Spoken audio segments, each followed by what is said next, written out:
आज हम क्लास 6 का 16 मई 2020 का ऑनलाइन लेसन देने जा रहे हैं, जो कि हमारा सीरीज़ का फर्स्ट चैप्टर पढ़ाएंगे आज हम। सबसे पहले आपका हमारे school Guru Tegh Bahadur public school की ऑनलाइन क्लास में स्वागत है। हमारा पहला चैप्टर जो है, हमारी जो यूनिट्स में होती हैं, इसमें हमारा पहली यूनिट का नाम भी डाइवर्सिटी और पहला चैप्टर है अंडरस्टैंडिंग डाइवर्सिटी। डाइवर्सिटी का मतलब अब सबसे पहले समझिए डाइवर्सिटी क्या होती है।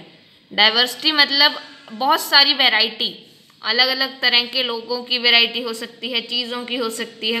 डाइवर्सिटी में सब कुछ आ जाता है। Look around you in the classroom, do you see anyone who looks exactly like you do? In this chapter you will learn that people are different from each other in many ways. Not only do they look different, but they might also belong to different regional culture or religious backgrounds. These differences enrich our lives in many ways and also make them more fun. अपनी classroom में देख लीजिए, कोई भी exactly आपके जैसा नहीं होगा। तो इसी तरह से आप ये लर्न करेंगे इस लेसन में कि पीपल जो हैं वो एक दूसरे से बहुत तरीक़ों से डिफरेंट हो सकते हैं। उनके अंदर रीजनल डिफरेंसेस, यानी कि वो अलग अलग जगह से हो सकते हैं। कल्चरल हो सकता है, कोई और धर्म को मानता हो या फिर कोई और कल्चर को फॉलो करता हो, किसी के रिलीजन अलग हो। तो इससे हमारी लाइफ में बहुत सारा फन आ जाता है। जब अलग अलग तरह के लोग होते हैं, सारे एक जैसे होंगे तो बोरियत हो जाती है। All these different people who come from all kinds of backgrounds and belong to all kinds of religions and cultures have to make India so interesting and so diverse. तो देखिए, ये सभी अलग अलग तरह के लोग जो अलग अलग बैकग्राउंड से आते हैं, अलग अलग रिलीजन्स या फिर कल्चर्स सभ्यता होती है, सभ्यता से आते हैं, ये इंडिया को बहुत इंटरेस्टिंग बना देते हैं। और डाइवर्स मतलब जिसमें बहुत सारी वेराइटीज़ और कल्चर्स हों। तो what does diversity add to your life? आपकी लाइफ में डाइवर्सिटी का क्या रोल है? How did India become like this? All kinds of differences are a part of diversity. Can diversity also be a part of unity? तो इसमें आपको यही पता लगाना है कि इंडिया का ये पार्ट कैसे बनी और इसमें क्या हर तरह के डिफरेंस को हम डाइवर्सिटी कह सकते हैं, हर तरह के डिफरेंस को। तो हम इसमें भी डाइवर्सिटी के अंदर यूनिटी भी हो सकती है या नहीं, तो हम इस चैप्टर को पढ़ेंगे इनके आंसर्स पता लगाने के लिए। तो देखिए, अलग अलग तरह के अलग अलग बच्चों ने पिक्चर्स बनाई हैं। इन सभी तीनों करेक्टर्स में कितना डिफरेंस है। आप भी इन तीनों से अलग अपनी इमेजिनेशन से एक पिक्चर यहाँ बनाएंगे, जिनकी आप फोटो ग्रुप में सेंड करेंगे। 3 children around your age have drawn the figures above. Use the empty box to draw your human figure. इन्होंने यही कहा कि आपकी जैसी एज के चिल्ड्रंस ने ये पिक्चर्स बनाई हैं। आप यहाँ खाली जगह पे अपनी इमेजिनेशन से एक ह्यूमन फिगर बनाएंगे। Is your drawing similar to any of the others? जब आप बनाएंगे तो आप देखेंगे कि वो इन तीनों में से किसी की जैसी भी नहीं है। The chances are that your drawing is quite different from the other 3। Chance यही होगा कि आप जो बना रहे हैं वो इन तीनों से डिफरेंट होगा। This is because each of us has a unique drawing style. इसका ये कारण है क्योंकि हमारे अलग अलग तरह के ड्राइंग स्टाइल होते हैं। कोई किस तरह से ड्राइंग को बनाना पसंद करता है, कोई स्केच कलर से, कोई पेंसिल कलर से। We not only don't look exactly like each other but also differ in terms of language we speak, our cultural backgrounds, the religious rituals we observe and of course the way we draw. तो देखिए, ये कह रहा है कि हम सिर्फ दिखने में ही अलग नहीं है, लेकिन हमारे अंदर थोड़ा बोलने का भी फर्क है। हो सकता है हम सारे हिंदी बोलते हो, लेकिन किसी के बोलने का लहजा अलग होता है, किसी का अलग होता है।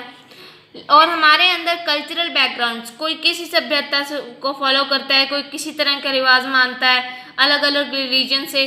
तो इससे हमने यही ऑब्जर्व करना है कि हमारे ड्रॉ करने का तरीका भी इतना डिफरेंट है एक दूसरे से। Fill out the following information about yourself. तो ये कुछ क्वेश्चन हैं, इनको आप फिल करेंगे। I like reading books about, ये आपकी पसंद के बारे में है कि आपको किस तरह की बुक्स पसंद हैं। Now ask your teacher to help you check how many of you have similar answer. Is there anyone whose list matches yours exactly? Probably not. ऐसा बिल्कुल नहीं होगा कि चारों के चारों आंसर्स किन्हीं दो जनों के बिल्कुल सेम हो जाएं। But many of you may have similar answers. How many like reading the same kind of books? How many different languages are spoken by students in your class? तो देखिए, आपका एक आध आंसर सेम हो सकता है, लेकिन ये कभी नहीं होगा कि आपके 4 के 4 आंसर ही सेम हो किसी दो जनों के। By now you must have recognized the many ways in which you are quite like some of your classmates and other ways in which you are different from them. तो देखिए अब तक आपको ये तो पता ही चल गया होगा कि आप किस तरह से आपके क्लासमेट्स के साथ सिमिलर हैं, उनके जैसे हैं, और किस तरह से आप उनसे अलग हैं. मेकिंग फ्रेंड्स, आप फ्रेंड्स कैसे बनाते हैं? Do you think it would be easy for you to make friends with someone who was very different from you? क्या आप ऐसा सोचते हैं कि उस बंदे से फ्रेंडशिप करना मुश्किल होगा या आसान होगा जो आपसे बिल्कुल अलग है? Read this story and think about this. ये आपको स्टोरी पढ़ते हैं अब हम.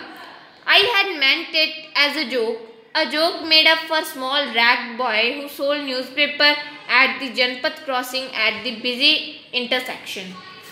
उसने कहा कि मैंने कोई जो स्टोरी हमें बता रहा है, उसने बताया कि मैंने सोचा था कि ये कोई जोक है, एक ऐसा जोक जो कि एक छोटे से बच्चे के लिए बना है जो कि काफ़ी गरीब है और न्यूज़पेपर बेचता है जनपद क्रॉसिंग पे, जहाँ पे काफ़ी ज़्यादा भीड़ रहती है, बिजी इंटरसेक्शन, बहुत सारे व्हीकल्स होते हैं. Every time I cycled past, he would run after me, holding out the English paper and screaming out the evening headlines in a mixture of Hindi and English words. तो जब भी वो point कह रहे हैं मैं अपनी साइकिल लेके वहाँ से जाता हूँ, वो मेरे पीछे पीछे दौड़ता है अपना इंग्लिश न्यूज़पेपर लेके, इवनिंग न्यूज़पेपर, और चिल्लाता है. हेडलाइंस जो होती हैं लिखा होता है न्यूज़पेपर पे इंग्लिश और हिंदी मिक्सचर में. This time I stopped by the payment and asked for the Hindi paper. His mouth fail open. और मैं एक दिन रुक भी गया, आज मैं रुका और मैंने उससे क्या कहा, मुझे हिंदी पेपर चाहिए, लेकिन उसका मुंह खुला रह गया. You mean you know Hindi? He asked. उसने कहा कि इसका मतलब आप हिंदी जानते हैं? Of course I said as I paid for the paper. और मैंने कहा हाँ, और मैंने पेपर के रुपए दे दिए. Why what did you think? उसने पूछा. मैंने भी क्यों, तुमने ऐसा क्यों सोचा? ही paused. But you look so अंग्रेज, he said.